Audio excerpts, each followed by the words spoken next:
ഹോ, എന്തൊരു തലവേദന.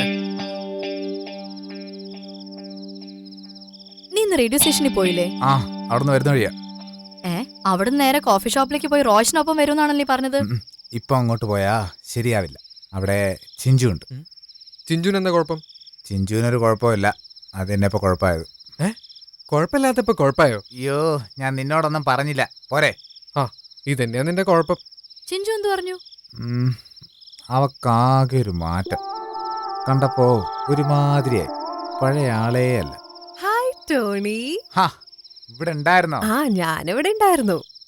ഞാൻ നാളെ പോവാ. അതിന് വെക്കേഷൻ കഴിഞ്ഞോ? ഇല്ല, മുത്തശ്ശിയുടെ അടുത്ത പോണേ. അപ്പൊ ഇനി എന്നാ ഈ വഴിക്കൊക്കെ വരും. ആനന്ദേട്ടനെ കാണാൻ ഞാൻ എന്തായാലും വരും. പിന്നെ അടുത്ത തവണ ഞാൻ വരുമ്പോ സിനിമയിലൊക്കെ അഭിനയിച്ചിട്ടുണ്ടാവണം കേട്ടോ. ഡീൽ. പക്ഷെ എനിക്ക് വേണ്ടി പവിത്ര പ്രാർത്ഥിക്കണം. ഷുവർ. ആനന്ദേട്ടാ, ഇത് കണ്ട ആനന്ദേട്ടന്റെ ഫോട്ടോ. ഇതെവിടുന്ന് കിട്ടി? ലാപ്ടോപ്പിന്ന് പൊക്കി എന്തേലും ഇരിക്കട്ടെന്നേ ഒരെണ്ണം. പവി, പോയി ഡ്രസ്സെല്ലാം പാക്ക് ചെയ്യ. നാളെ നേരത്തെ പോവാനല്ലേ?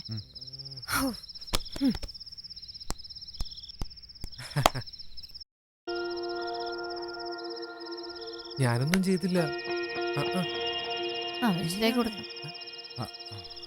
എങ്ങനെ ഉണ്ടായിരുന്നു റോയിച്ച ഓണ്ടർപ്രണേഴ്സ് മീറ്റ്? റോയിച്ച എന്താ ചോദിച്ചേ? അല്ല, പ്രോഗ്രാം എങ്ങനെ ഉണ്ടായിരുന്നു? പ്രോഗ്രാം നന്നായിരുന്നു. എന്ത് പറ്റി റോച്ച? എന്തോ ഒരു ആലോചനയിലാണല്ലോ. വല്ലതും കളഞ്ഞു പോയാ? ഒന്നുമില്ലടാ.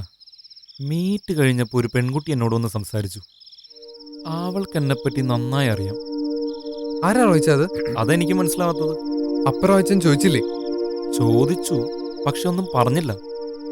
നമ്മൾ ഇനി കാണും, അപ്പറിഞ്ഞതെന്ന് പറഞ്ഞു. എന്നാലും അവൾക്ക് എന്നെ പറ്റി എല്ലാം അറിയാം. കാണാൻ അങ്ങനെ ഉണ്ടായിരുന്നു റോയിച്ച? കാണാൻ കൊള്ളാം.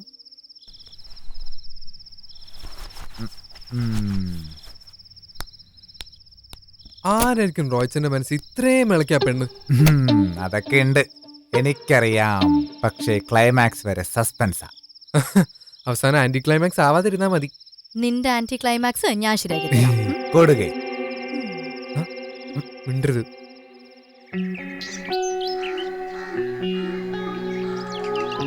പോയി ഉടനെ വിളിക്കണം.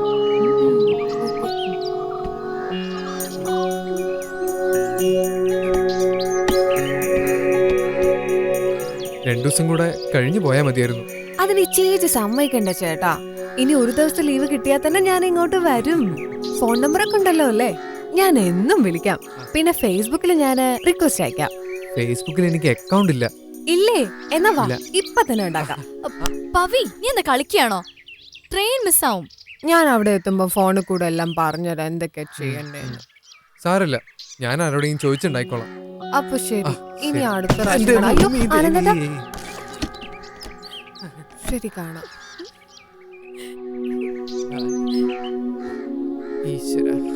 ആനന്ദേട്ടാ ബൈ. Bye Pavithra, by.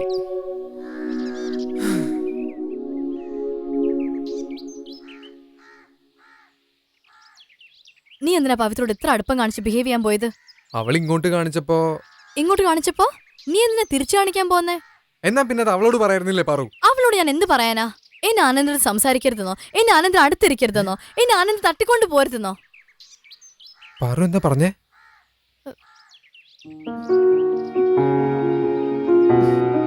അതെ Anand, I have started liking you. ഈ ആനന്ദ് എനിക്ക് ഭയങ്കര ഇഷ്ടമാണ്. അവൾ നിന്റെ അടുത്ത് വന്നിരിക്കുമ്പോഴൊക്കെ എനിക്ക് സഹിക്കാൻ പറ്റിയില്ല. അപ്പോഴാണ് ഞാൻ റിയലൈസ് ചെയ്തത്, ഞാൻ പോലും അറിയാതെ ഞാൻ നിന്നെ ഇഷ്ടപ്പെടുമായിരുന്നു എന്ന്. അപ്പൊ സാജനായിട്ട് എനിക്ക് അഡ്ജസ്റ്റ് ചെയ്യാൻ പറ്റില്ല. അല്ലെങ്കിൽ ഇത്രയ്ക്ക് പ്രശ്നം ഞങ്ങളുടെ ഇടയിൽ ഉണ്ടാവില്ലായിരുന്നു. സാജനോട് ഞാൻ പറഞ്ഞോളാം. ഈ ഇഷ്ടം കുറച്ച് മുമ്പെന്നെ പറയായിരുന്നില്ലേ പറു? എന്നാ നമുക്ക് ഇത്രയും കാലം പ്രേമിച്ച് നടക്കായിരുന്നില്ലേ? ഞാൻ പോയി ഈ കാര്യം റോച്ചനോടും ടോണിനോടും പറയട്ടെ. എന്റെ ദൈവമേ. തൽക്കാലം ഇത് ആരും അറിയണ്ട, ആരോടും പറയും വേണ്ട. ഇത് നമ്മൾ ഉള്ളിൽ തന്നെ ഇരുന്നോട്ടെ. ശരി, സത്യം തന്നെ ആണല്ലോ അല്ലേ? ആ, Come on.